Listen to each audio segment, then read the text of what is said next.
Well, our Kennedy Rue is here. Hey, Kennedy, I hear you recently got a lesson in ballroom. Yes, Mara, I did. I caught up with Miss Lawrence at Mary J. Blige's Strength of a Woman event here in Atlanta.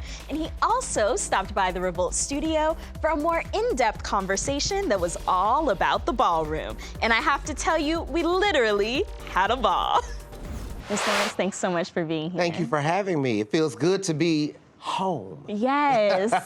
The legendary Miss Lawrence, known to many from Bravo's Fashion Queens, the biopic The United States vs. Billie Holiday, and the Real Housewives of Atlanta series, is back in Atlanta talking about something near and dear to his heart, ballroom. The outside world has always told us, you know, who we are is unacceptable. Who we are should not be celebrated. And boy, were they wrong. Absolutely. Here I am sitting at Revolt TV, honey. For the uninitiated, ballroom is a fabulous scene that grew from an underground LGBTQ+ subculture of fashion, dance, competition, and pageantry. It's a culture captured in the history-making series, Pose.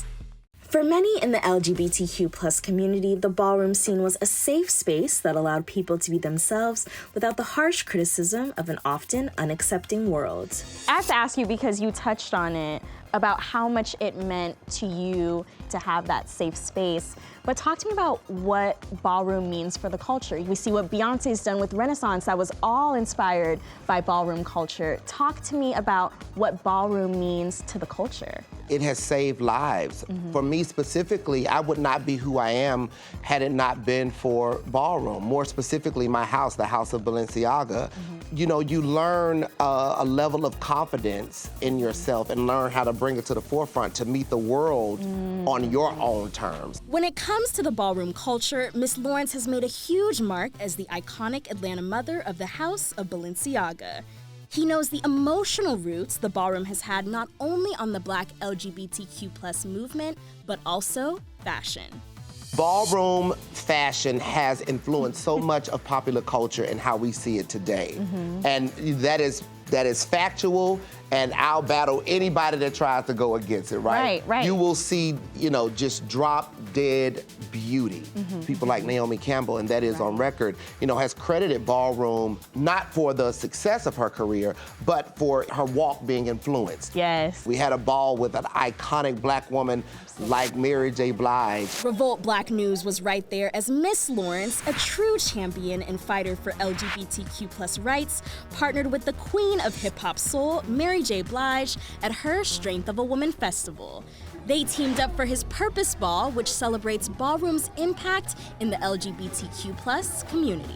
It meant everything to me to have Mary J. Blige to not only show up, but participate at the Purpose Ball. And I think I could say this for majority of the Black LGBTQ community. Black women have always been some of our first allies, some of the first ones to say, hey, we love you regardless, we support you regardless, and in fact, help us help you and vice versa.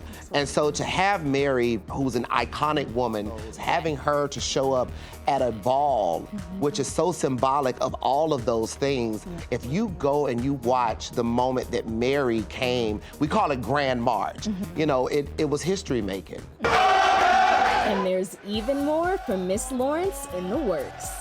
Played at Purpose, the Purpose Ball, and so many other things that are going to derive from the Purpose, Play to Purpose is on the horizon, and I am not playing, honey.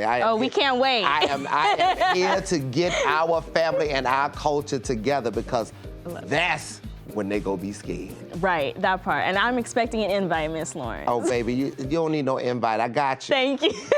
Before we wrapped, Miss Lawrence made sure to give me a little reminder of just how far we've come. We were supposed to only remain, you know, underground. And I will take this all the way back, and I'm gonna give a quick Black history moment, all the way back to a slave named William Dorsey Swan, who was a drag queen slave. And of course, back then, they didn't call him balls. He held little parties, if you will, in his dwellings. Wow. Where he and people like him celebrated themselves. This is back during slavery, at the end of slavery. This is back then, right? And to think centuries later, decades later, look at what we're doing now. Yeah, absolutely. Wow. Full circle. Yeah. Yeah. And we ain't finished.